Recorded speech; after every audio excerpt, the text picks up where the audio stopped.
Mahalagang paalala, ang lahat ng mga balitang aking inihahayag ay hindi sa akin mismo nanggaling. Ito ay galing sa mga source ng Aldab Nation sa iba't ibang social media platform. Ako ay tagapaghatid lamang at nagbibigay ng komento. Magandang araw mga Aldab Nation! May panibago na naman po akong update para sa inyong lahat. Pero bago natin ito umpisahan ay huwag niyo munang kalimutan na mag-subscribe sa aking YouTube channel at i-click mo na rin ang katabing bell button para maging updated ka sa mga latest videos na ia-upload ko. At kapag umabot na ng 100,000 subscribers ang aking channel, ay may sorpresa ako para sa inyong lahat. Alam kong excited na kayo, kaya naman ngayon, umpisahan na natin ang ating kwentuhan. Ang pag-uusapan natin ngayong araw na ito kung saan spotted na naman raw sina Meng at Alden na magkasama sa Okada, Manila. Mula noon, ganito na raw talaga ipaglaban ni RJ si Meng. Tila may ninja sa Okada at walang makakapigil sa kanilang dalawa. Gaano nga ba ito katotoo at may sapat nga bang ebidensya makakapagpatunay rito? Well, yan ang ating aalamin at pag-uusapan ngayong araw na ito.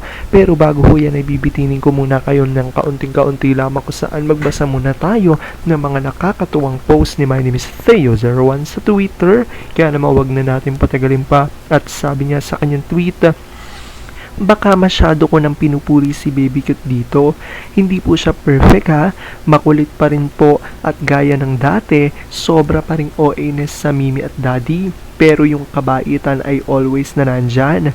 Pag sinumpong lang ng Mimi syndrome, malaking problema yon.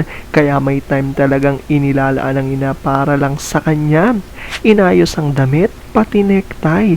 Check sa buhok, tapos check sa likod at baka may pawis. Ganun lagi ang ginagawa ni MKA pag may dadaluhan ng dalawa. Bago sumalang, kagatan muna para mas lalong energetic. May estilo din si M na kung kailan baliw na yung isa sa kanya titigil. Magmamadali agad umuwi. Ma, may chinat ako sa'yo. Hindi ko pa binabasa. Basahin mo na. Sabihin mo na lang kung ano yon. Naiirita ka ba? May gagawin pa kasi ako para tignan lang. Sabihin mo na lang kaya. Never mind. Okay, ma, maya ka na tumawag. Ma, sira ano? Ma, pagaling ka muna. Ma, I love you na. Alam ko tuwan-tuwa kay sa ating binasa pero ngayon pag-uusapan na natin ang ating main topic.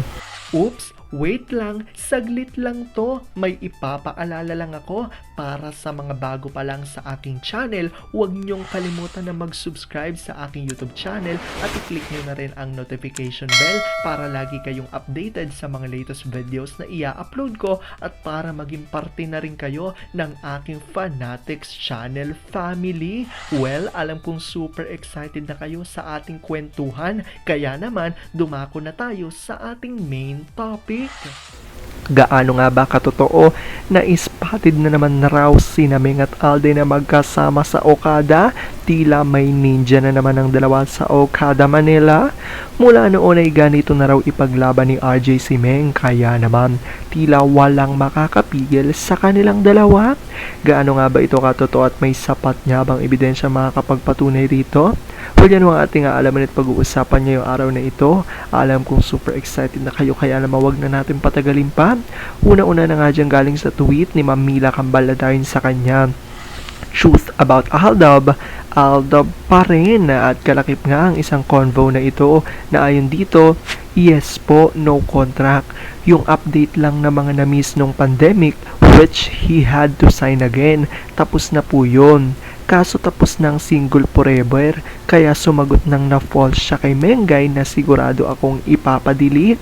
Maski ang Myriad kasali dyan sa movie with JM, hindi susuporta ang majority ng ADM. Grabe ang lakas na ng fandom, kaya na natin magpabagsak ng institutions. Yes po, kahit renewal, pwede din, pero secret pati no kids, pero hindi napigil si RJ so cannot introduce them to public. Sayang, I had to delete the contract. I'm simply waiting for news. Yes po, he knows. sa kanya. Updated po niya ako during the KS. He was present during the meeting with the GMA admin na ipinaglalaban ni RJ yung pakakasalan niya si Meng. Hindi pa ko kami nagkita lately. Last time noon lumabas ako ng hospital. Naku tita, ang dami niyang pinadala sa akin, but to be erased after reading including yung 1916 contract. Daming add-ons, illegal, pero payag si RJ, mapakasalan lang si Mengay. At ito na nga, revelasyon pa galing kay Ma'am Mila Cambalat ayon sa kanya. Truth about Aldab, together forever. Selfie ni Pops sa Okada, may nakitang magandang photo bomber at confirmed ng isang staff, Main was there. Aldab pa rin. At ito ang mga litratong sinasabi kung saan ay nagkaroon nga rito ng selfie na photo si Alden at makikitang meron niyang isang babae sa kanyang likuran na tila tanong nga ng maraming Aldab Nation ay parang etong araw ay si Main. At dahil dito ay dali-dali naman na mayroong nag-confirm na isang staff daw na nandoon sa Okada at sinabing si Main nga raw talaga di umano ang kasama ni Alden dito sa mga oras na ito na lumabas na larawan na pinagkaguluhan nga ng maraming netizens. Nakikita nyo nga rito, alam kong dahil sa litratong ito ay talaga namang kinikilig kayo at talaga namang marami ang maninindigan na si Main nga ito at magkasama nga ang dalawa kahit saan man magpunta. Alam kong dahil dito marami sa inyo ang mas lalo ngayong kumakapit at naninindigan na Aldab nature is real, pero sabi nga natin na kahit ano pa man na magdesisyon ni na Alden at Main sa kanilang buhay, karera at buhay pag-ibig, kailangan natin silang supportan, kailangan natin itong tanggapin ng buong buo dahil yun ang kanilang deserve. At yan ang aking update for today's video. Maraming salamat sa panonood at pagtapos sa videong ito. Kung nakapag-subscribe ka na, welcome sa Fanatics Channel family. Kung hindi pa naman, huwag ka nang mahiya. Mag-subscribe ka na. Pindutin mo na yan. I-click mo na rin ang katabing bell button para makatanggap ka ng notification kapag may bagong update para sa iyo. Para naman sa parte na ng aking pamilya, punta lang sa aking channel at i-click ang videos para mapanood mo at malaman mo pa ang mga nakaka-good vibes at nakakakilig na fresh news about Maychard. Muli, ako ho ang inyong lingkod na patuloy na maghahatid ng good vibes every day. Thank you mga Aldab Nation.